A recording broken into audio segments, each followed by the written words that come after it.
Empire.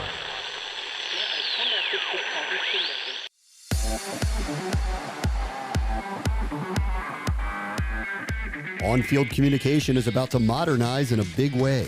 They select their individual position. So I can say I'm the X receiver or the Y receiver, I'm the tight end, I'm the left tackle in football, or I'm the pitcher or the right fielder or the center fielder in baseball.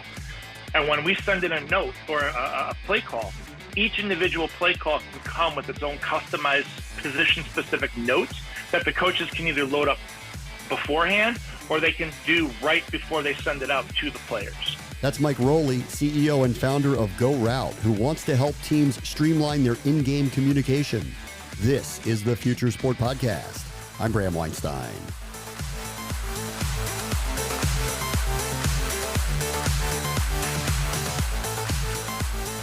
Rules are meant to be broken and signs are being stolen, but what if there was a way to foolproof on-field communication and help teams get on the same page? That's what Mike Rolih believes he can bring to the field and marketplace.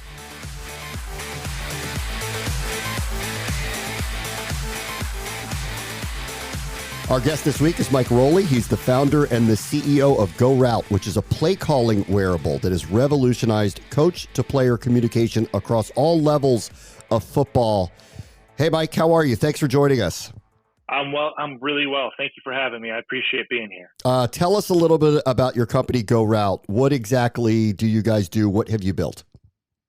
Yeah, so we are a coach-to-player wearable communications system. And so what that means in layman's terms is we put a small display on players on the field during practice and games.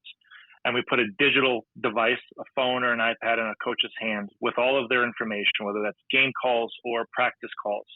And instead of having the players come back or look for signs or signals from the dugout or from the sideline, now the coach can just simply hit a button and communicate digitally to every player on the field instantly in real time with real contextual information that's specific to each individual player's responsibility. So I can tell in football, I can tell the X receiver what to do. I can tell the tight end what to do, and they're getting something slightly different. I can tell the first baseman what to do. I can tell the pitcher. I can tell the center fielder what to do. And we can customize that information to ensure that everybody on the field not only knows what the play call is, but then what their individual responsibility is as well in real time, pitch to pitch or play to play. So take me through what a player would hear. A standard is currently, at least in the NFL, that you get in your helmet, a play call comes, it goes to one person, whether it's on the offense or the defense. They relay that information. There's not a lot of time between plays. So all of this information ends up being customizable somehow so that all of the players get, a different message in between plays?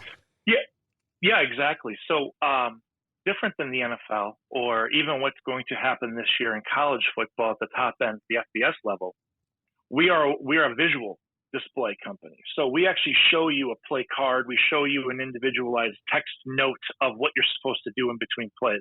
And the play transmission is instant. So as soon as the coach hits send, the play's on the player's devices. And what they can do is the coach can customize each individual play call down to the individual player level. So when a player touches their device with us, they select their individual position. So I can say I'm the X receiver or the Y receiver, I'm the tight end, I'm the left tackle in football, or I'm the pitcher or the right fielder or the center fielder in baseball. And when we send in a note or a play call, each individual play call can come with its own customized position-specific note that the coaches can either load up beforehand or they can do right before they send it out to the players. So it's very customizable. It matches exactly their workflow.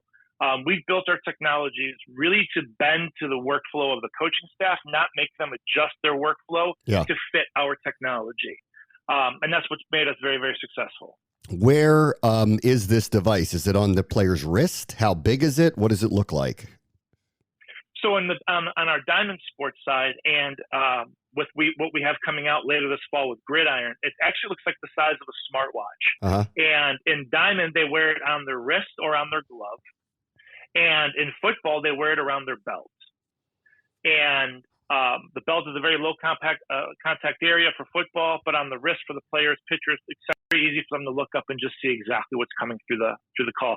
The device itself is about 1.25 inches by 1.25 inches. It's very, very light, weighs about 2.5 ounces. It's full color, so it's very, very vibrant for the teams and players to see. It's customizable in terms of what players want to see from different color shadings and imagery.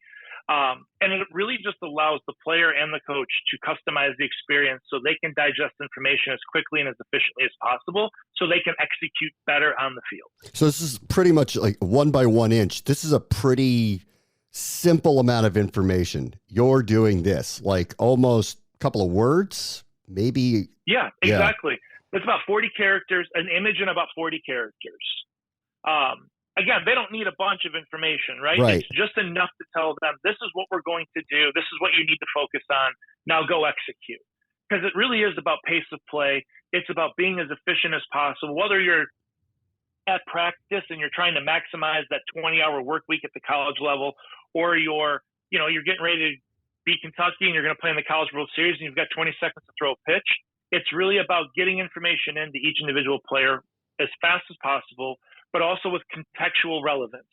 So when we did this, when we decided to jump into this, we knew that if we called fastball away, it wasn't fastball away that was important. It was fastball away, but then I got to move my shortstop, and I've got to shade my center fielder, I've got to move my third baseman or second baseman. So there's all this other contextual data that needs to be a part of just calling fastball away.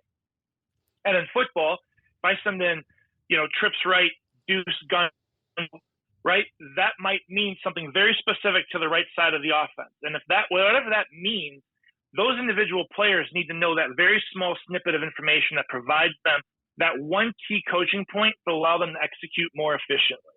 Okay, so I see the total implementation of it. I see it definitively in practice.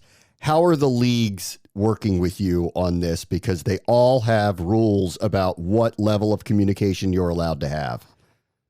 Yeah, great question. So at the NCAA, we work in two different distinct sports. We work with football, and then we work with diamond sports, which is baseball and softball right now. Those are our three primary sports.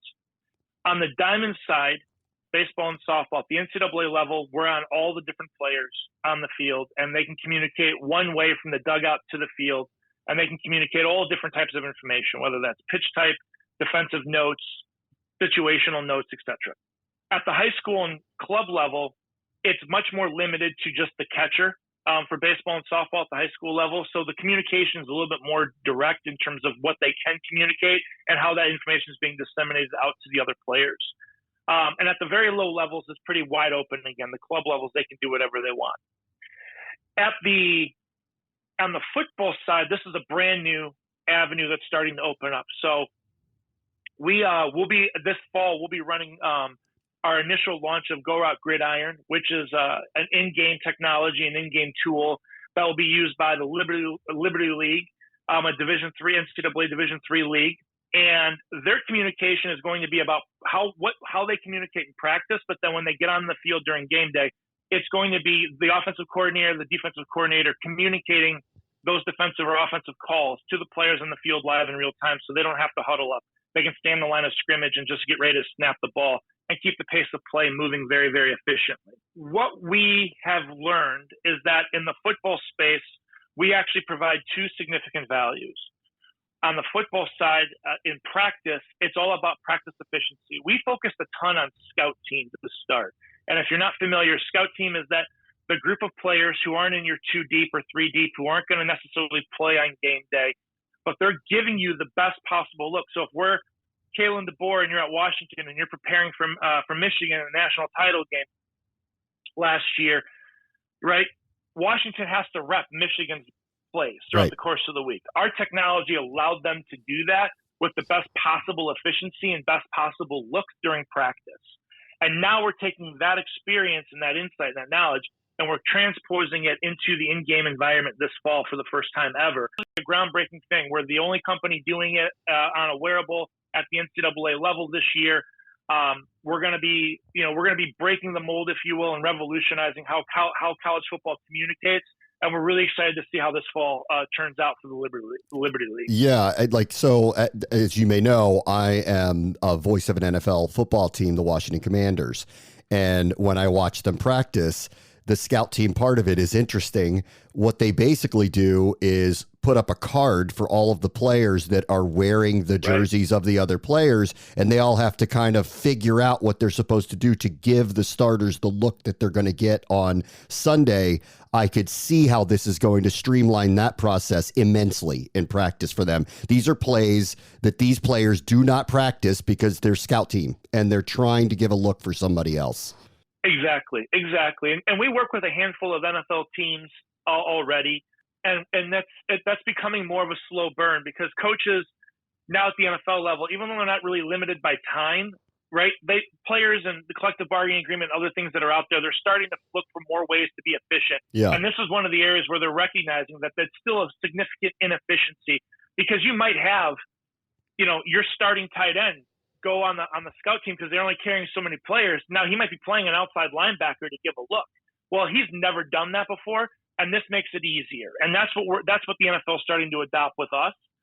We're already working with significant numbers of major college football teams, and we're working with thousands of high schools around the country to already use this technology to make sure they're staying within their work windows allowed by state.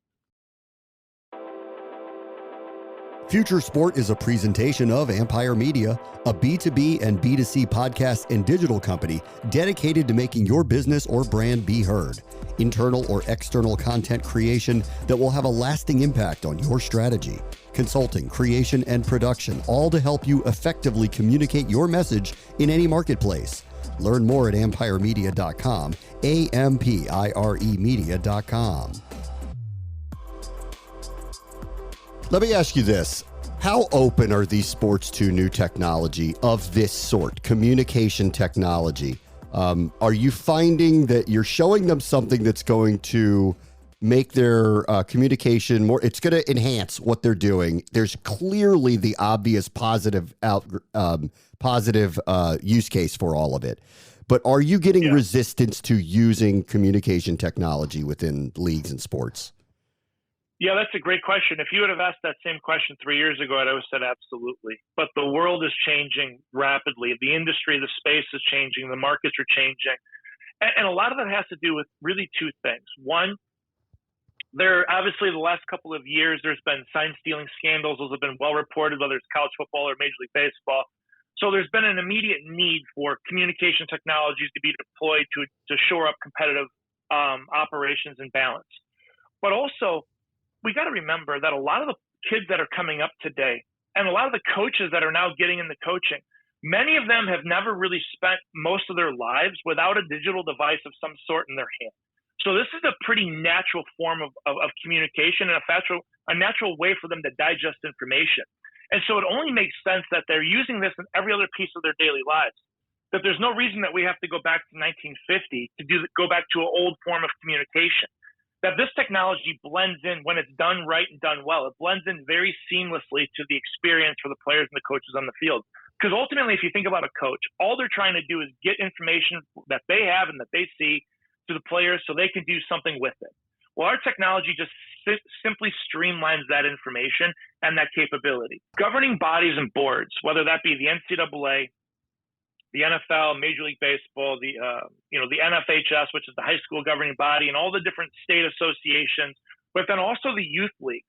They're all coming around to the idea that this simplifies and maximizes pace of play.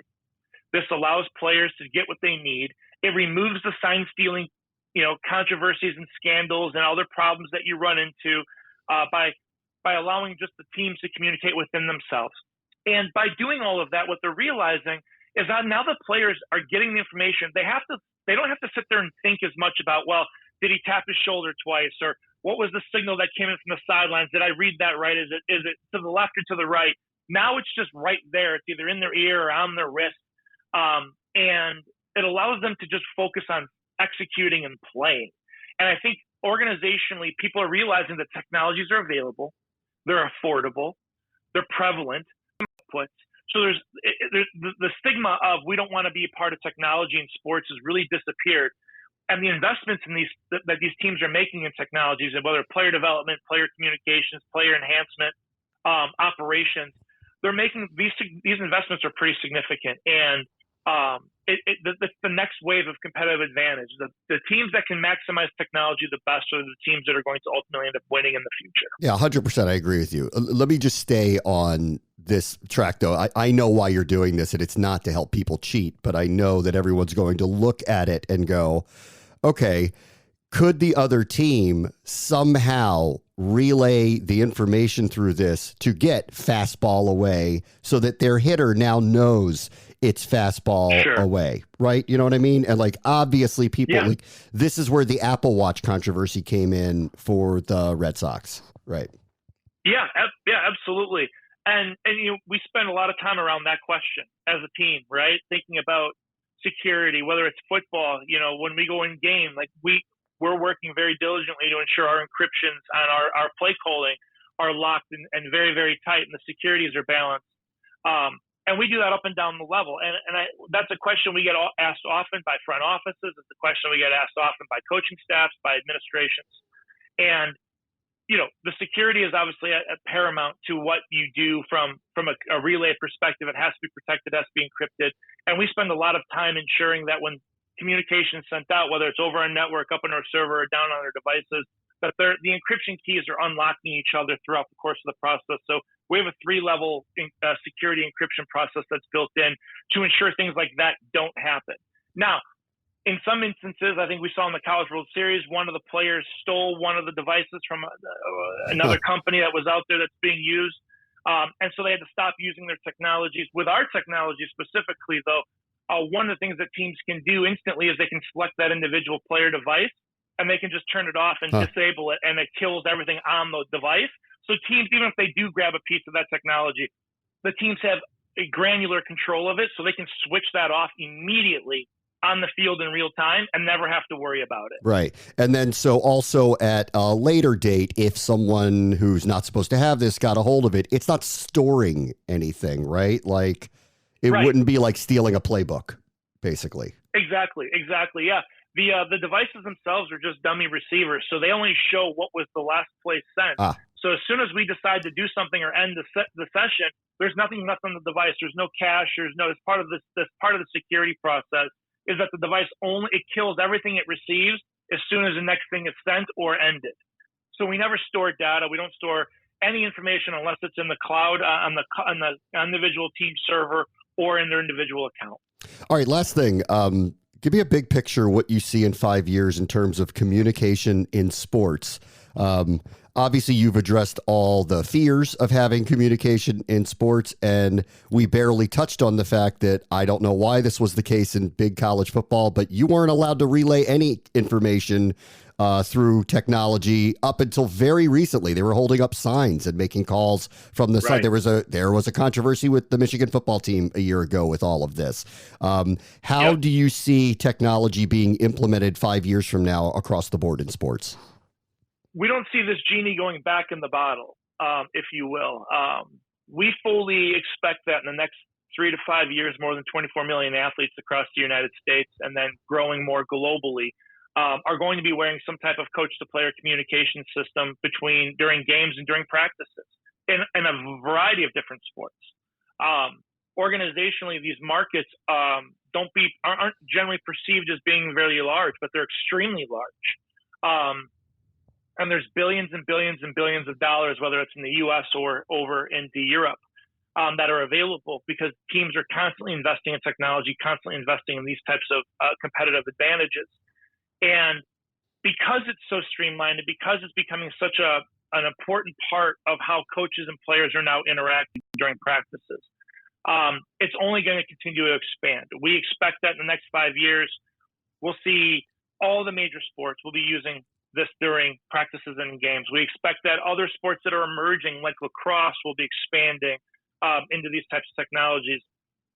Organizationally, we've already expanded into Canada. We've expanded into Europe and some of the different sports that are being played over there. And we're providing these same types of capabilities. So just within the United States, it's going to be something where if you're a 12U baseball player or a 12U softball player, or you're playing in the NFL, you're going to have an exposure and a touch point to these technologies from a very early age until you're done playing, whatever that ends up being. And a lot of that is going to have to be because the coaches now are going to want the capability and the limitless possibility of displaying and relaying as much information as possible so they can help the player do what they need to do to win. And at the end of the day, this is what this is, right? When we talk about our technology, we're selling wins to teams. We're selling competitive advantage. We're selling instant communication for better performance, more efficient performance. And as a coach, as a former scout, as a former professional player, that's obviously paramount to everything that we do. Is we want teams who use us to win, and we want to do everything we can to help them maximize this one sliver of that process to be as efficient as possible. Mike Rolih is the founder and the CEO of GoRout. Thank you so much for joining us. I really appreciate it. Thanks so much. On the next Future Sport podcast, another entrant into the vast ticketing marketplace believes there's a better way to serve fans. The underlying technology, and a lot of people don't know this, is over 30 years old, right? So they were founded at a time that was, pre-cloud computing, pre-social media, pre-mobile transactions, and with especially with software, technology progresses so quickly that 30 years is a long time. And once you build something, it's very difficult to unwind those things and build new things. That's Robert Davari, CEO of Tixer, who believes the time has come to make the ticketing experience more user-friendly and not cost an arm and a leg. That will do it for this episode. As always, the future is now. This is the Future Sport Podcast. I'm Bram Weinstein.